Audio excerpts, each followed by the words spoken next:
Hi everyone, I am Gopika AS, Assistant Professor, Department of Civil Engineering, SNIT Adu, and welcome to this section.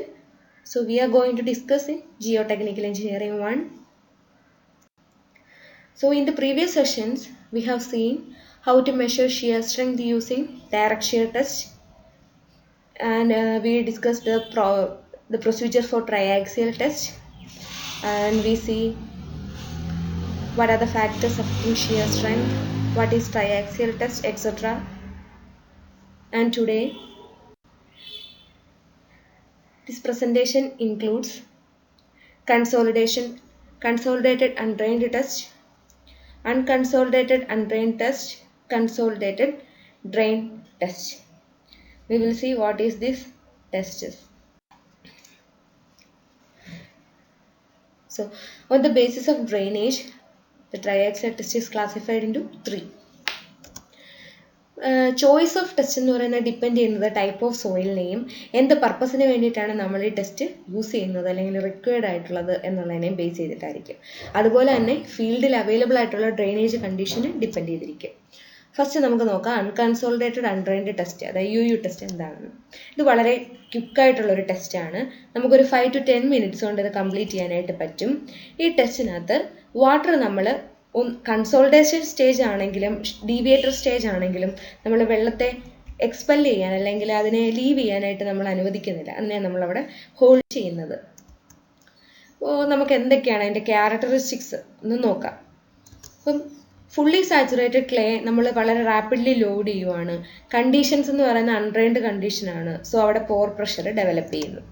അപ്പം U ടെസ്റ്റിനകത്ത് സാധാരണ കാണുന്ന results എന്ന് പറഞ്ഞാൽ normally consolidated clay ആണെങ്കിൽ അതിൻ്റെ CU എന്ന് പറയുന്നത് 20 to 30 kN/m². ആയിരിക്കും. ഓവർ കൺസോളിഡേറ്റഡ് ക്ലേ ആണെങ്കിൽ CU എന്ന് പറയുന്നത് 100 to 300 kN/m². ആയിരിക്കും. 5U യൂഷ്വലി 0 ആയിട്ടാണ് കാണുന്നത്. For undrained unconsolidated undrained test, that is UU test. ഇങ്ങനത്തെ ടെസ്റ്റ് നമുക്ക് ലോ പെർമിയബിൾ സോയിലായിട്ടുള്ള ക്ലേസിലൊക്കെ, അത് ഫാസ്റ്റ് ലോഡിങ് കൊടുക്കാൻ പറ്റുന്ന ലോ പെർമിയബിൾ സോയിലിനകത്തൊക്കെയാണ് ഏറ്റവും കൂടുതൽ നമ്മൾ ഈ ടെസ്റ്റ് യൂസ് ചെയ്യുന്നത്. അതായത് ക്ലേക്കാണ് എക്സാമ്പിൾ. ഇതിന് വലിയ സിഗ്നിഫിക്കൻറ്റ് ചേഞ്ച് ഒന്നുമില്ല വോളിയത്തിന്.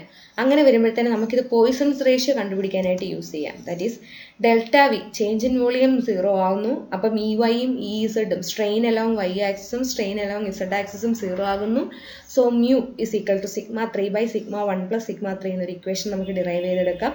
σ3 minor principal stress, σ1 major principal stress. Second one is consolidated undrained test, അതാണ് CU ടെസ്റ്റ്. ഇപ്പം കൺഫൈനിങ് പ്രഷറിൻ്റെ സ്റ്റേജ് അല്ലെങ്കിൽ കൺസോളിഡേഷൻ സ്റ്റേജിനകത്ത് നമ്മൾ ഡ്രെയിനേജ് അലോ ചെയ്യുന്നുണ്ട് സോയിൽ സാമ്പിളിനകത്ത്. അപ്പോൾ അവിടെ എന്ത് സംഭവിക്കും? കൺസോളിഡേഷൻ ഉണ്ടാകും. അതുകൊണ്ടാണ് അതിനെ കൺസോളിഡേറ്റഡ് എന്ന് വന്നത്. ഇനി ഡ്യൂറിങ് വെർട്ടിക്കൽ ഷിയർ ലോഡിങ്, അതായത് നമ്മളുടെ ഡീവിയേറ്റർ സ്റ്റേജ് വരുമ്പോഴത്തേന് അവിടെ ഡ്രെയിനേജ് നമ്മൾ പെർമിറ്റ് ചെയ്യത്തില്ല. സോ കൺസോളിഡേറ്റഡ് അൺഡ്രെയിൻഡ് ടെസ്റ്റ്, അതായത് ഡീവിയേറ്റർ സ്റ്റേജിൽ നമ്മൾ വെള്ളം അലോ ചെയ്യുന്നില്ല, വെള്ളത്തെ ലീവ് ചെയ്ത് പോകാനായിട്ട് അലോ ചെയ്യുന്നില്ല. അതുകൊണ്ടാണ് അതിന് കൺസോളിഡേറ്റഡ് അൺഡ്രെയിൻഡ് ടെസ്റ്റ് എന്നുള്ള പേര് വന്നത്. ഇതൊരു ക്വിക്ക് ടെസ്റ്റ് ആണ്. ഇതിന് എക്സാമ്പിൾ എന്ന് പറഞ്ഞു കഴിഞ്ഞാൽ ഇപ്പോൾ നമ്മൾ എർത്ത് ആൻഡ് ഡാംസിൻ്റെ ഒക്കെ സഡൻ ഡ്രോ ഡൗൺ ഉണ്ടാകുന്ന സമയത്ത് എർത്ത് ആൻഡ് ഡാമിൻ്റെ സ്റ്റെബിലിറ്റി അനലൈസ് ചെയ്യുന്നതൊക്കെ കൺസോളിഡേറ്റഡ് അൺഡ്രെയിൻഡ് ടെസ്റ്റ് വെച്ചിട്ടാണ്. ഇതിൻ്റെ ടൈം ഡ്യൂറേഷൻ എന്ന് പറഞ്ഞാൽ 2 weeks ആണ് എടുക്കുക. നമുക്കിതിൻ്റെ ക്യാരക്ടറിസ്റ്റിക്സ് എന്തൊക്കെയാണെന്ന് നോക്കാം. The characteristics of normally consolidated clay under consolidated undrained condition. ഇപ്പം നോർമലി കൺസോളിഡേറ്റഡ് ക്ലേ ആണെങ്കിൽ അതിനകത്ത് വോളിയം ഡിക്രീസ് ചെയ്യും. നമ്മൾ വെള്ളം ഡ്രെയിനേജ് നമ്മൾ അലോ ചെയ്ത് കളഞ്ഞാൽ അപ്പോൾ അവിടെ ഒരു പോസിറ്റീവ് പോർ വാട്ടർ പ്രഷർ ഫോം ചെയ്യും. അപ്പോൾ അൺഡ്രെയിൻഡ് കണ്ടീഷൻസ് എടുക്കുകയാണെങ്കിൽ നോർമലി കൺസോളിഡേറ്റഡ് ക്ലേ ആണെങ്കിൽ അതിൻ്റെ CU എന്ന് പറയുന്നത് 0 ആയിരിക്കും. 5CUവിൻ്റെ, അതായത് ആംഗിൾ ഓഫ് ഇൻറ്റേർണൽ ഫ്രിക്ഷൻ എന്ന് പറയുന്നത് <5' ആയിരിക്കും. എഫക്റ്റീവിനേക്കാളും കുറവായിരിക്കും. സാധാരണ എഫക്റ്റീവിൻ്റെ 1/3 ആയിരിക്കും 5CU എന്ന് പറയുന്നത്, അതായത് angle of internal friction for consolidated undrained condition.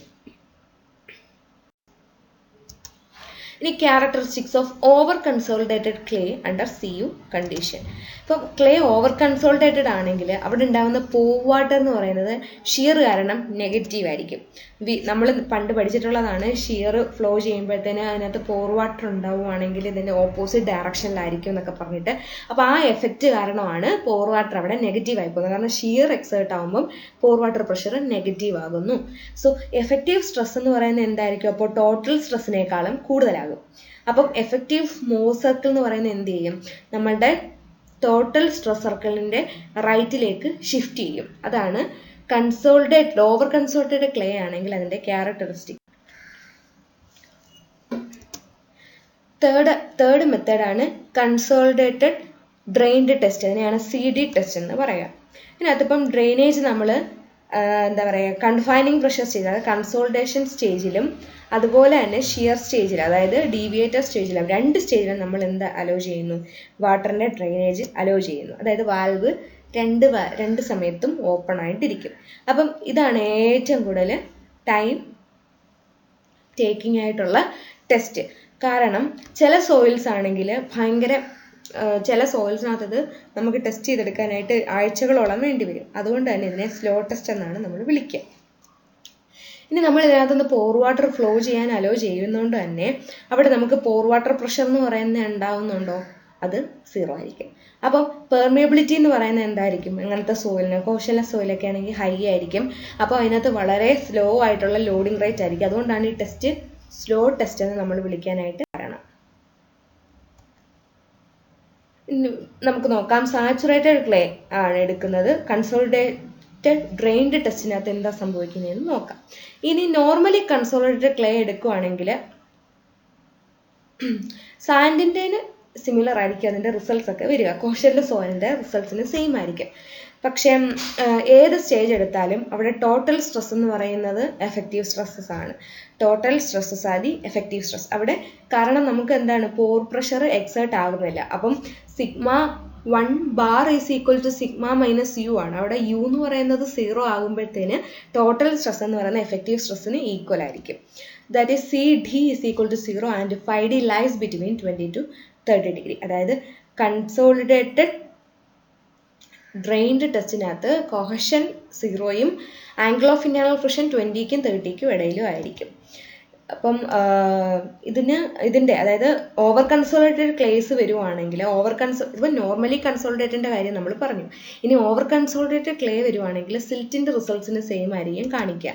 Results എന്ന് പറഞ്ഞു കഴിഞ്ഞാൽ CD 60 to 100 kN/m² ആയിരിക്കും. അതായത് കൊഹഷൻ 60ക്കും 100നും ഇടയിലായിരിക്കും. ആംഗിൾ ഓഫ് ഇന്റേണൽ ഫ്രിക്ഷൻ എന്ന് പറയുന്നത് 10 ഡിഗ്രിക്കും 15 ഡിഗ്രിക്കും ഇടയിലായിരിക്കും. Thank you for your kind attention. So ഈ സെക്ഷനകത്ത് നമ്മൾ ഡീൽ ചെയ്തത് എന്താണ് ട്രയാക്സിയൽ ടെസ്റ്റിനെ ഡ്രെയിനേജ് ബേസിസിൽ 3ആയിട്ട് ക്ലാസിഫൈ ചെയ്യുന്നത്. അതിൽ ഓരോന്നും അൺകൺസോളിഡേറ്റഡ് അൺഡ്രെയിൻഡ് ടെസ്റ്റ് എന്താണ്, കൺസോളിഡേറ്റഡ് ഡ്രെയിൻഡ് ടെസ്റ്റ് എന്താണ്, കൺസോളിഡേറ്റഡ് അൺഡ്രെയിൻഡ് ടെസ്റ്റ് എന്താണ്. ഇങ്ങനെ 3 ടെസ്റ്റുകൾ എന്താണ്, അതിൻ്റെ ക്യാരക്ടറിസ്റ്റിക്സ് എന്താണെന്നാണ് നമ്മൾ ഡിസ്കസ് ചെയ്തത്. നിങ്ങൾക്ക് എല്ലാവർക്കും മനസ്സിലായെന്ന് വിചാരിക്കുന്നു. നമുക്ക് നെക്സ്റ്റ് സെക്ഷനിൽ കാണാം. Thank you.